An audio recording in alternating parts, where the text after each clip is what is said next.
All right, so there's a great question. For me, the most challenging part of teaching in a pandemic, my least favorite subject to teach.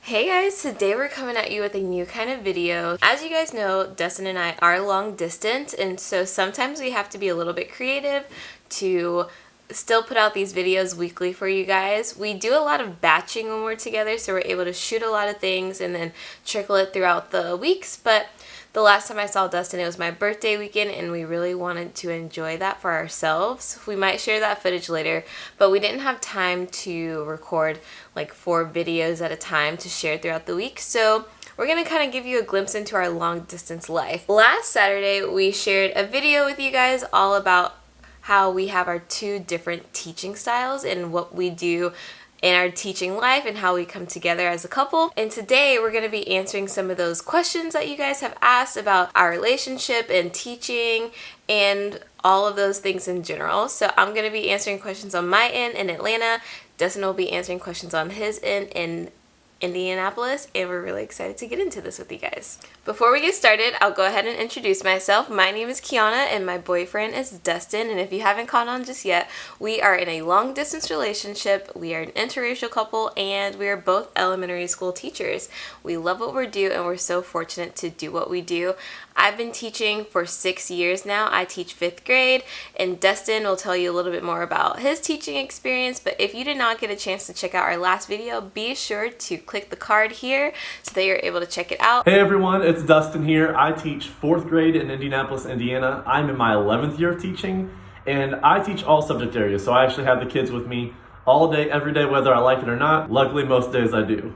Earlier this week, we asked our followers on Instagram. If you do not follow us on Instagram, you're missing out. Be sure to do that. We asked our followers on Instagram some questions that they might have had after watching our last video about teaching and questions that they wanted to ask us about teaching, and we're going to go ahead and answer those now.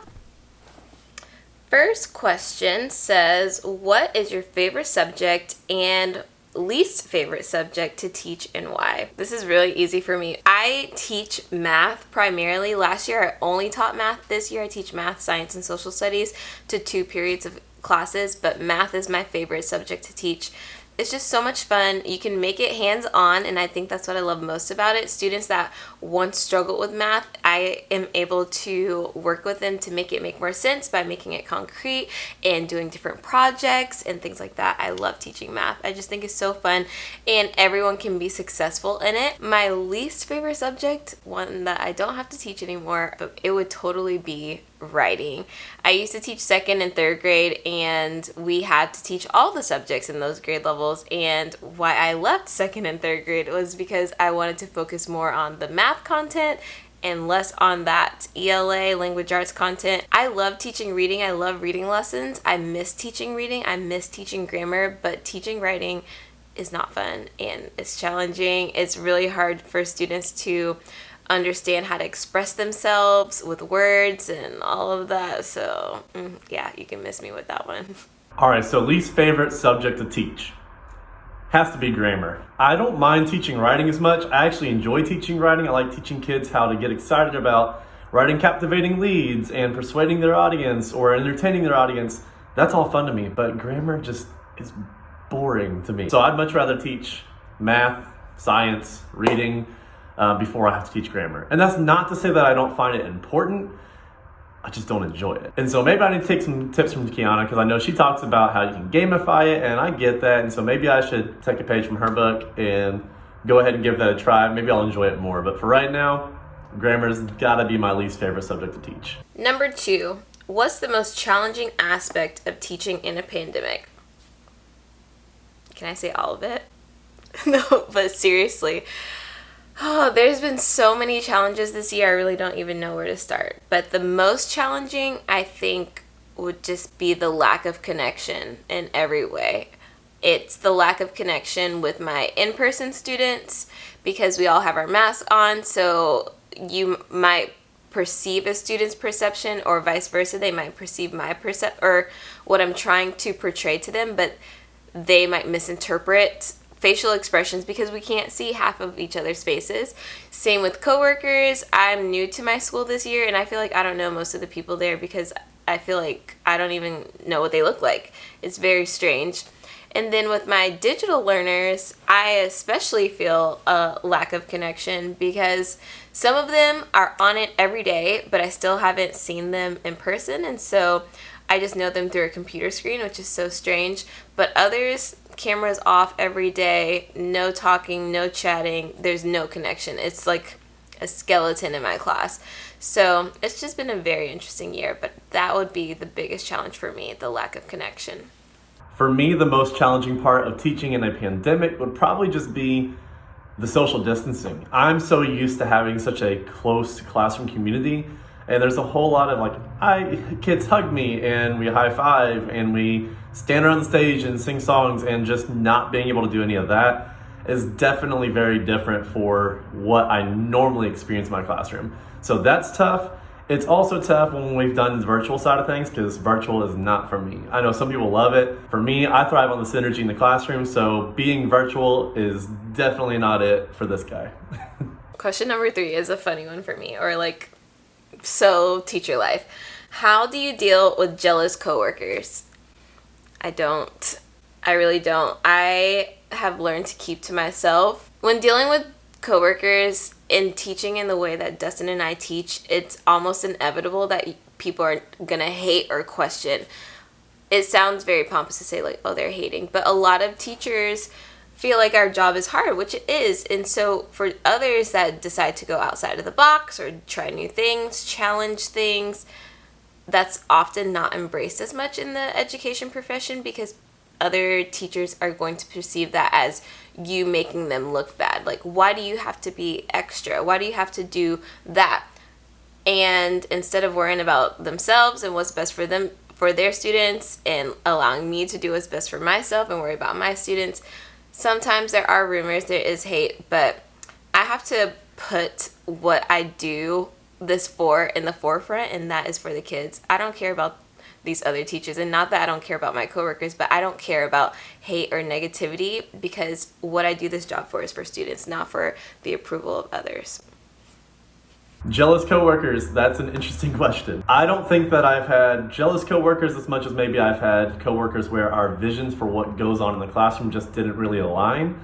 So in that case, I make sure that they understand that I value what they bring to the table, and hopefully they can find a way to value what I bring to the table, and we can pull from one another. At the end of the day, if we still don't see eye to eye, close my door. That's what it's there for. Gonna close it. I'm gonna do me, you do you. At the end of the day, if the kids are learning, they're happy, they walk away with a better education, that's what matters the most. So jealous coworkers, if that were to arise, I think just finding a way to make sure I continue to do me while making sure they feel valued as well. Hate is gonna hate. Question number 4. How do you manage your time to get all of your teaching duties done within schedule? I don't. I don't. Y'all, I'm so bad about managing my time. I have gotten a lot better this school year because I've forced myself to leave at contract time. My contract time is 4 o'clock, so I'm out of there every day by 4 o'clock, sometimes 3:45. And that's just to protect my mental space. This year has been so hard. If you'd like to know more about that, you can check out the Art of Phonology videos where I blog over there about exclusively my teaching life. But things have just been so hard for me this school year. And because of that, I have to be a little bit more strategic with how I use my time at school. So I use all of my planning periods to try to get things done, like grading and planning. And I also try to use little pockets of time that I might find in space. When the students are working independently, I'll try to work on some things that I never have time to do so that I'm not working as much at home. But I will say that lately I haven't been as much on my game. I think it's because we know the end is near, and I do most of the lesson plans for the math aspect, and I have just maybe not been balancing my time as much as I could.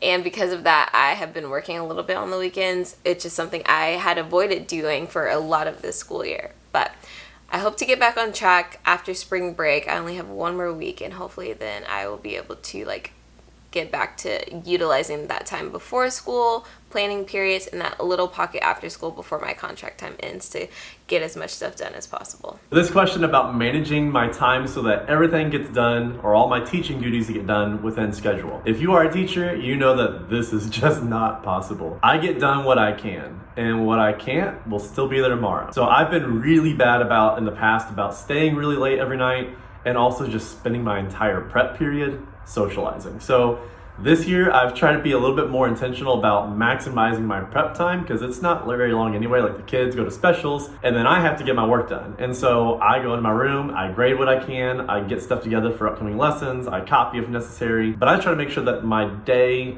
in the building is being maximized, so that when I come home at night, I'm not having to work until 10, 11, 12 o'clock at night, because that's just not fun for anyone. So that, and then I also try to leave on contract time as much as I can now. I used to stay super late, and it's just not healthy for me. It's definitely important trying to set some boundaries, because I'm not very good about that, but just make sure that I'm maintaining a healthy work-life balance as well. The next question 5, is a little bit of a tough one. This question says, how do you continue to inspire your students when you may not feel inspired all of the time? That one's really hard for me, because before this school year, I never felt uninspired by teaching. I was excited to do what I did every day, even if I wasn't as excited with maybe like principals or coworkers. Again, what my focus is as a teacher is the kids, and that never changes. So I was always inspired. It's so easy to close your door to your classroom, make magic happen, and know that you're still feeling fulfilled when you leave each day, even with all the outside stressors or whatever. But this year, I started to feel uninspired. I started to feel ineffective, and I felt like I was losing my joy in teaching, because all the things that I was doing that brought me joy were kind of stripped away. Yes, there were children, but like I said before, there's that lack of connection. There's that lack of being able to make magic happen in the ways that I was accustomed to. Is totally still possible, but it's new ways. And so in order for me to keep children inspired, I had to be inspired myself. And that just took me taking a step back and thinking about what does bring me joy. What am I still capable of doing in this setting, in this learning setting, and still tapping into that. And that naturally helped to inspire my students, because when I'm inspired, I'm bringing that joy. I give that directly to my students. So that's what worked best for me. All right, so there's a great question about how do we continue to inspire students even when we ourselves are not feeling super inspired. I know a lot of amazing educators, myself included. Not to say that I'm amazing, just that I love teaching. But especially teaching through a pandemic has been really challenging, and we've hit a wall. Like, we've found ourselves having a hard time still loving what we do sometimes. And so in those moments, I try to go back to what is my why, what are some things that I really enjoyed about teaching, and how can I bring those back into the classroom? How can I make those work in our current teaching situation? But also making sure that I've built and established like good relationships with my students, so that I know what they're excited about, what they love about school, what they hate about school. So maybe I can pull from those passions of theirs to make sure that maybe I can find ways to continue to inspire them, and in turn inspire myself to kind of love what I do again.